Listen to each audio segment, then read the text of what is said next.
Hey guys, Kuya Den here, and I am holding in my hands the Honor Magic V2. But in case you haven't noticed, we have a very special guest today. This is Miss Valerie Tan. Valerie, why don't you introduce yourself to our viewers? Hi! Thank you so much, Kuya Den, for inviting me and to all our viewers. Hi, I'm Valerie Tan. I'm a TV and events host, content creator, and entrepreneur. I'm active on Instagram, TikTok, and Facebook. So, at Miss Valerie Tan. Ready ka na ba? Yes, ready na! Okay, let's go, game!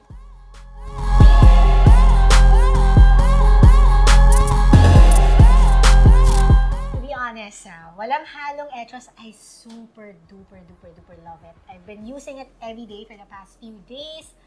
Ang daming reasons why I love it. First of all, I'll just take out the case. It looks super duper Let's show sleek. them the... Yan. Yeah, the rear panel. That's the purple variant. I'm holding the black variant. Super ganda, guys. Parang it's so sophisticated. It feels very luxurious. It looks luxurious. It's sleek. Actually, I was with my friends. Nag-catch up kami. May balikbayan ng friend ako dumating. Tapos, nilabas ko yung phone ko. Alam mo, no joke. Lahat sila, wow, what's that? Na-curious sila, what is that phone? Ang ganda. Tapos I said, it's Honor Magic V2. Natuwa sila. Tapos parang, they explored the phone. Marami rin silang nagustuhan about it. Pero sige, I'll just go with my own opinion muna, di ba? Una, I love that it's super thin. Sobrang nipis niya and it's super light. So this phone is 9.9 millimeters thin. In terms of weight, it is 230 grams. The black variant is slightly lighter. I mean, I have the black variant with the PU leather, but what do you think of the purple one? Feels very mysterious and sexy para sa akin. Saka, it's easy to pair din naman with the clothes that I have. Hindi naman siya mahirap. And then yung pagka-dark ng purple niya, it adds class to it. You don't normally see phones of that shade, diba? Parang ano nga siya, it attracts attention na parang, ano yung phone na yan? Curious yung mga tao. Yung mga friends ko talaga na-curious sila. Nagulat ba sila nung in-unfold mo? Parang, ay, normal phone, and then biglang... Yes, nagulat sila when I was like unfolding it. Na parang, wow, what is that? Ganyan, nag-react talaga sila. There's still some kind of novelty, no? Some level of novelty with foldable devices. More and more manufacturers are bringing in foldable devices, and Honor is innovating by making it thinner and lighter. This is actually my first ever foldable phone. Nakuha ko siya, I was like, parang medyo natatakot pa ako to fold it. Like parang, paano ba to? Do I close it? No? Pero nung ginagamit ko siya, no problems at all. It is very difficult to perfect this because you have to make sure that this is sealed so that dust doesn't come in. Kasi once mapasukan siya ng dumi, pwedeng masira yung internals niya. Kaya siniseal talaga yan. Napaliit nila yung hinge and it's also durable, di ba? We talked about the SGS certification. Yeah. Like how many folds ang kaya nito? 400,000. Since kaka-fold ko na the past few days, mga 399,400. Oh, you mentioned parang 10 years? Yeah, around 10 kapag years yung of everyday 400,000 folds. That's a long time. By that time, hindi na siya Magic V2, Magic V12 na. Oo nga, diba? Upgraded na. The display panels on the Honor Magic V2, it uses AMOLED display panels. It has a maximum refresh rate of 120 Hertz. You mentioned earlier in our live stream that you watch video content and that you're able to watch multiple content at the same time. Oo, di ba? Addict lang. Yeah, that is true. Kasi I think a lot of people nowadays, very multitasker. Although I don't think that's very healthy, pero that's a common habit of a normal modern person. I would watch videos. Kapag I can give my utmost attention, ang saya kasi ang laki ng screen. My hesitation was really the crease eh. The crease, Oo, na okay. parang, paano yun? Hindi siya mag-grasp na utak ko. Paano yung crease nun? How can I watch series or movies or whatever content on my phone if there's a crease? Pero surprisingly, with the Honor Magic V2, halos unnoticeable. I can watch and actually, nakakalimutan ko nga that I'm watching on a foldable phone. Ganong level talaga. Tingnan mo yung photo namin, diba? But wala kang makikita at all.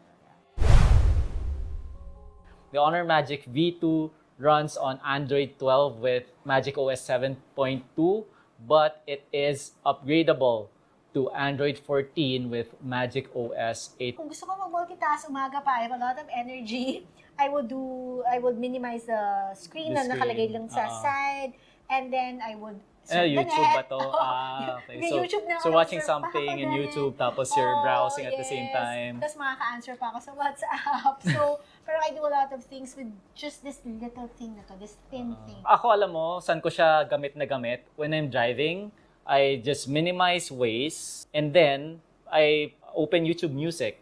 Waze stays in front tapos I'm playing music in the foreground. Ganon. Diba? Yun yung use case ko naman. So the Honor Magic V2 runs on the Qualcomm Snapdragon 8 Gen 2 chipset. It comes with, guess what? How many? Yung RAM? Do you remember? 512? Tama ba? That's a storage. Sorry. Hindi talaga ako teka, sorry. So storage, lang ako. 512 gigs okay. of internal storage and then 16 gigabytes of memory. The RAM module is an LPDDR5X RAM module and the storage uses the UFS 4.0. So these two are the fastest that's available in the market right now, and that is one of the hallmarks of what you look for in a flagship device. Mas importante pa nga yung functionality niya than beauty eh. 'Di ba? Kasi this is something that you use every day. So mas importante na talagang usable siya and it helps you in your mga tasks. Favorite ko din is that I can edit my reels because I'm a content creator, 'di ba? Ang saya kasi walang lag. Super good, smooth user experience. May may sounds yan, may text pa yan. Tapos very high pa yung heavy pa yung mga files niya Tapos wala talagang problema. I can edit it really, really fast. Tapos it makes my job easier. Tapos it makes me more productive. That's what I love about this phone. More than the thinness actually, more than yung itsura niya, is that it really enhances my productivity. And I'm always on the go, so I really want to do more in a shorter amount of time, and this really helps me do it. How long does this phone last you? Actually, at least 1 day then of full usage. Imagine I edit, I watch videos. When I edit kasi kahit na sabihin mo 1 minute reel, it takes at least an hour, minsan 2 hours to edit a reel. Pero yung battery life from example 97% nagsimula, magiging 70 plus. 60%, but still, for the 2 hours na talagang todo ako naggamit. So parang I'm quite impressed. Tapos, fast charging din. So, very important din siya for people on the go like me. And syempre, kahit naman hindi ka on the go, ayaw mo naman lagi nag-charge, diba? So, if you can really cut the charging time, then that's better. Since it's super thin, I just noticed, sagad na sagad yung USB Type-C port, the charging port. In terms of capacity, the Honor Magic V2 comes with 5,000 milliamp hours of battery, and it uses one of the newer battery technologies called silicon carbonate battery, and that's how they were able to achieve a much thinner form factor because it is more compact than lithium ion. The camera is important to me. Syempre, photos and videos when I make content. Meron siya yung inner, diba? The camera here. So, ayan. And there's also outer. The so, outer screen. Dalawang screen. Galing. So both of the inner and the cover screen cameras pack 16 megapixel sensors. Then let's go to the rear island, the camera island. You have one ultra-wide angle lens na 20 megapixel, 50 megapixel telephoto lens with OIS. And then the main one is a 50 megapixel flagship level sensor with OIS or optical image stabilization. Roofy naman tayo para makita natin. Okay, Pakita let's natin go sa ahead. kanila. We're gonna be using the cover screen to take our photos so that we can take advantage of the main sensor, which takes the best quality images. Use palm gestures. Val is gonna try to take a photo using the inner screen. Ayan. There.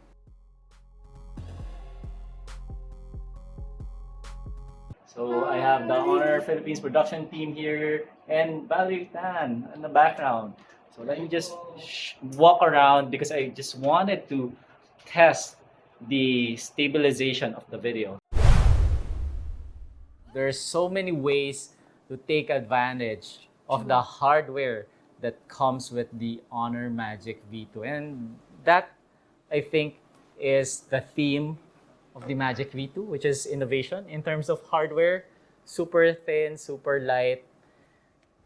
You just have to see it for yourself. You have to experience it to really believe what we're saying. Exactly. Honor Magic V2, the world's thinnest foldable phone. Do you have any questions about the Honor Magic V2? Tell us in the comments. We'll try to answer your questions, or you can reach out to us on social media. We'll see you guys there. And this has been Kuya Den for Tech Kuya. Paalam.